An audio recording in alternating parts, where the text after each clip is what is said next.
जय श्री कृष्ण।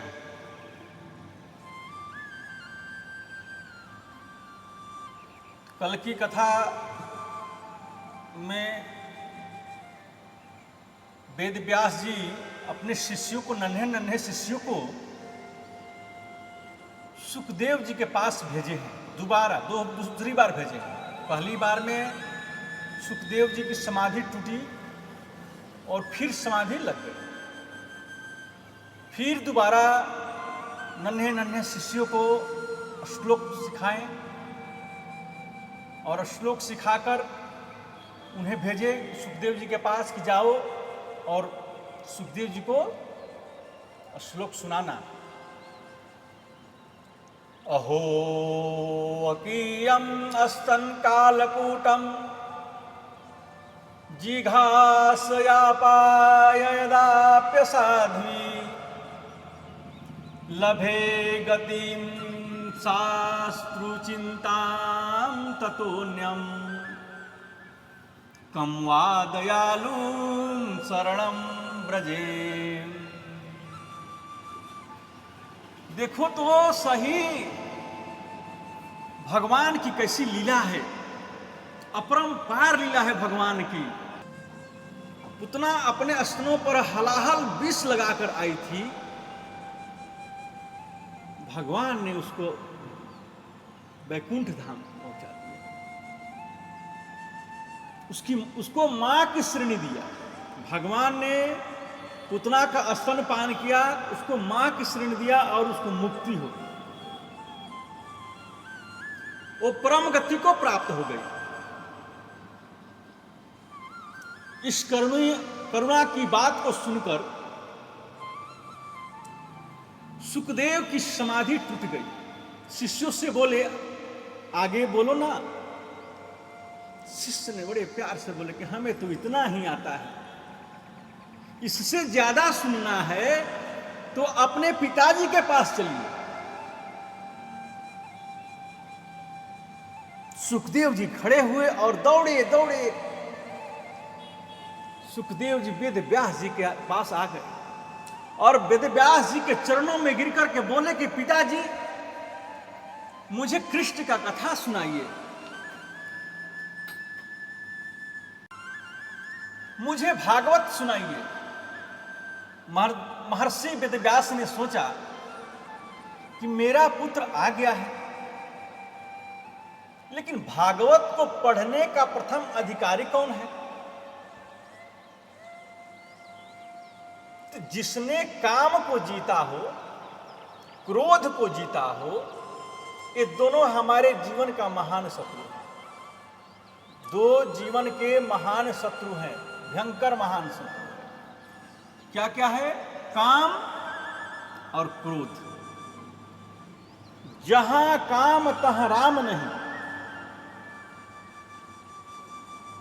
जहां काम वहां तह राम नहीं, और जहां राम नहीं काम।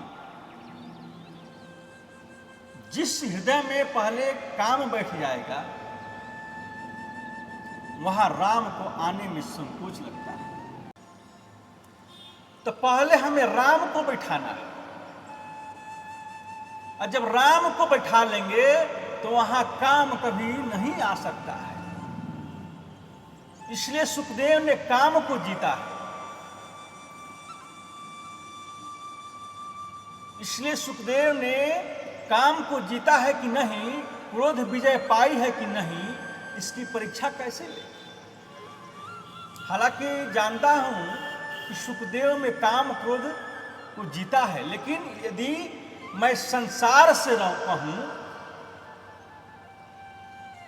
यदि मैं संसार से कहूं कि मेरा पुत्र काम क्रोध पर विजय प्राप्त किया है, तो लोग कहें कि अपने पुत्र को स्वयं बड़ाई करते हैं। राजा जनक यदि कह दे कि सुखदेव ने काम क्रोध को जीता है, सब जान जाएंगे। जनक महाराज बड़े प्रतापी सतगृहस्थ संत हैं। सुखदेव 4 अंगुल की लंगोटी भी अपने शरीर पर नहीं पहने हैं, दिगंबर हैं। 16 वर्ष की उम्र है, चौड़ा वक्षस्थल है, लंबी भुजाएं हैं, जनक महाराज के द्वार पर पहुंच गए। व्यास जी ने समाचार पहुंचा दिया कि मेरा पुत्र आग रहा है, उसकी परीक्षा ले लेना। इसने मन को जीता है या नहीं, इनकी परीक्षा ले लेना। जैसे ही सुखदेव जी जनक के द्वार पर पहुंचे और द्वारपाल से बोले कि जनक महाराज से जाकर बोलो, जनक महाराज से जाकर बोलो कि व्यास नंदन उनसे वेदांत पढ़ना चाहते हैं। जनक महाराज ने भीतर से ही कह दिया, अभी 5 दिन तक समय नहीं है, द्वार पर खड़े रहो। ऐसा विचित्र संत 5 दिन तक द्वार पर खड़े ही रहे, जरा भी क्रोध नहीं आया। आजकल के तो लोगों को 10 मिनट कह दो कि खड़े रहो तो आग बबूला हो जाते हैं।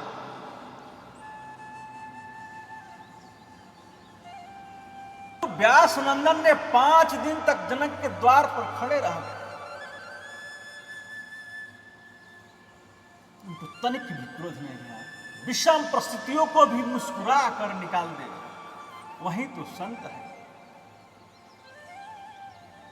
जनक महाराज ने अपने सैनिकों से कहा, जाओ और सुखदेव के चेहरे पर जरा भी क्रोध की मुद्रा दिखाई दे तो उनको वापस कर दो। सैनिक आकर बोले, महाराज ऐसा संत तो हमने कभी देखा ही नहीं है, जिसमें 5 दिन पहले जो मुंह की आकृति थी वही आज है। जनक महाराज रोने लगे कि मैंने संत का अपराध किया है, भारी अपराध किया है मैंने, लेकिन मैं क्या कर सकता हूं। द्वार पर गए, बोले आइए पधारिए सुखदेव जी, मैं व्यास जी का पुत्र सुखदेव हूं, आपसे वेदांत पढ़ना चाहता हूं। जनक महाराज ने कहा, पधारिए पधारिए, और लोगों को इशारा किया कि उन्होंने क्रोध को जीत लिया। 5 दिन धूप में खड़े रहे लेकिन जरा भी क्रोध नहीं आया। अंतःपुरी के द्वार पर सुखदेव जी को बिठा दिया, जनक चले गए। एक से एक सुंदरी आई, सबने सुखदेव को घेर लिया। कोई ने चंबल ढुला रही है, कोई तांबुल समर्पित करती है, एक सुंदरी सुखदेव के आलिंगन करने बैठ गई, परंतु आदरणीय सुखदेव जी के चेहरे पर जरा सी विकार नहीं आया, कोई विकृति उनके चेहरे पर थी ही नहीं। जनक महाराज आकर साष्टांग करके चरणों में लेट गए। मुझे क्षमा करे हे भगवान, बहुत बड़ा अपराध हुआ है मुझसे। मैं आपको क्या वेदांत पढ़ाऊं, आप तो स्वयं वेदांत स्वरूप हैं, आप तो वेदांत के सशक्त हस्ताक्षर हैं। जन जन में प्रचार कर दिया, काम और क्रोध दोनों को जीत लिया। आचार्य सुखदेव उन्होंने काम को जीता है, क्रोध पर विजय पाई है। सुखदेव जी को जीवन में कभी क्रोध आया ही नहीं। नैष्ठिक बालक ब्रह्मचारी है। व्यास जी ने सुखदेव जी को गले से लगाकर बोला कि आज मुझे अधिकारी शिष्य मिल गया।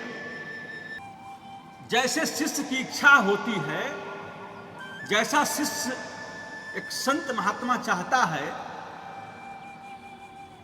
कि मुझे श्रेष्ठ गुरु मिले, वैसे ही गुरु भी चाहता है कि मुझे उत्तराधिकारी शिष्य मिले। वाल्मीकि रामायण में वर्णन आता है, वाल्मीकि रामायण में वर्णन आता है कि अगस्त्य मुनि के शिष्य सुतीक्ष जी को अगस्त्य ने जब विद्या अध्ययन कराया तो सुतीक्ष जी ने कहा, गुरुदेव गुरु दक्षिणा में क्या दूं? अगस्त्य मुनि ने सुतीक्ष को अंग से भर कर कहा, बेटा यदि मुझे गुरु दक्षिणा देना चाहते हो तो मुझे राम के दर्शन करा।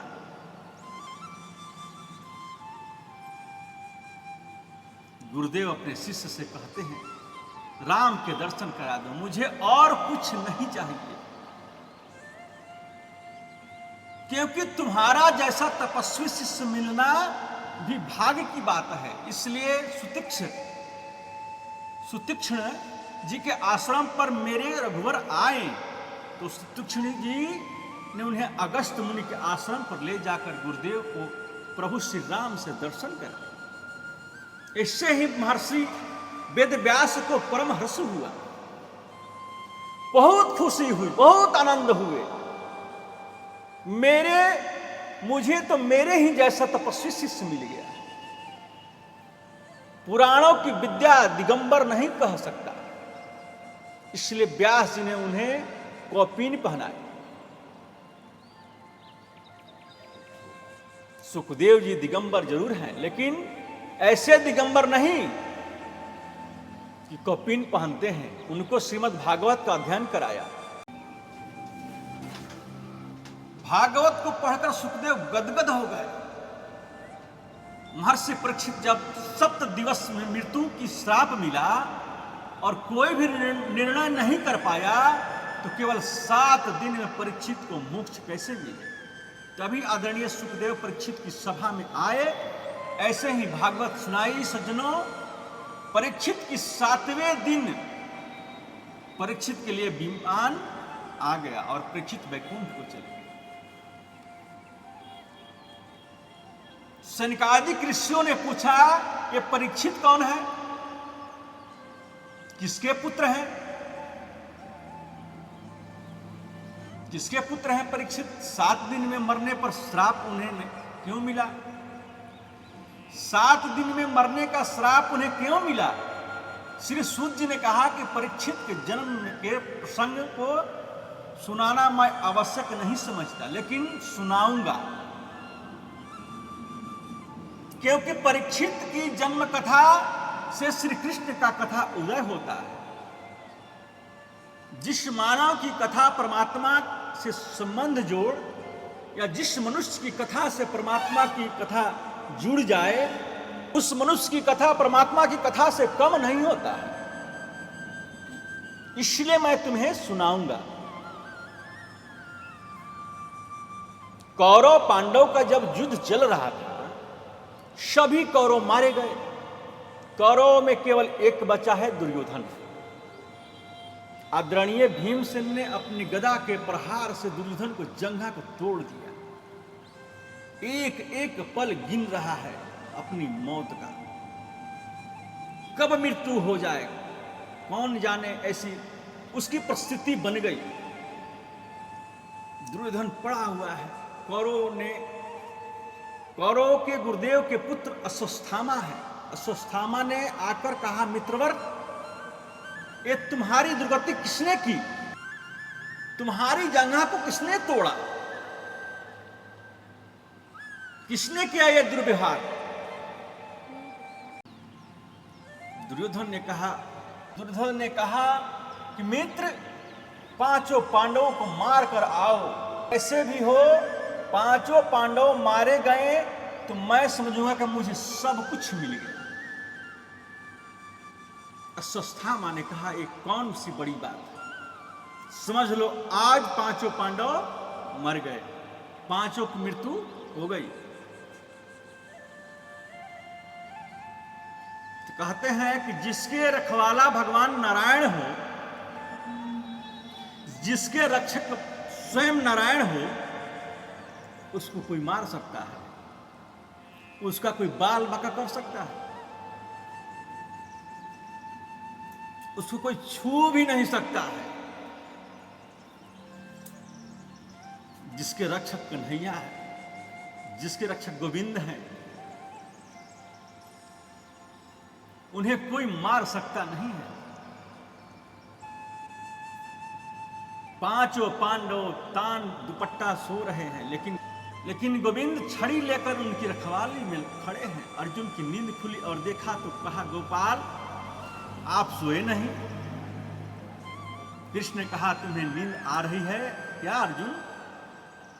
बोले, जीवन की बागडोर जब आपको सौंप दी तो हम तो सोएंगे, हमें क्या चिंता है। हमें क्या चिंता है जो वो अपना जीवन ही आपको समर्पित कर दिया है?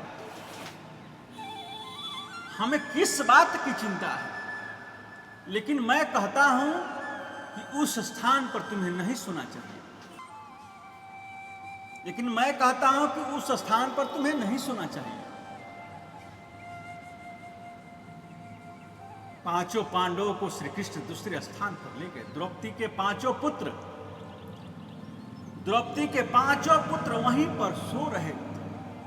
सोई है द्रौपदी के पांचों पुत्रों को अश्वत्थामा ने पांचों पांडव समझकर मार दिया।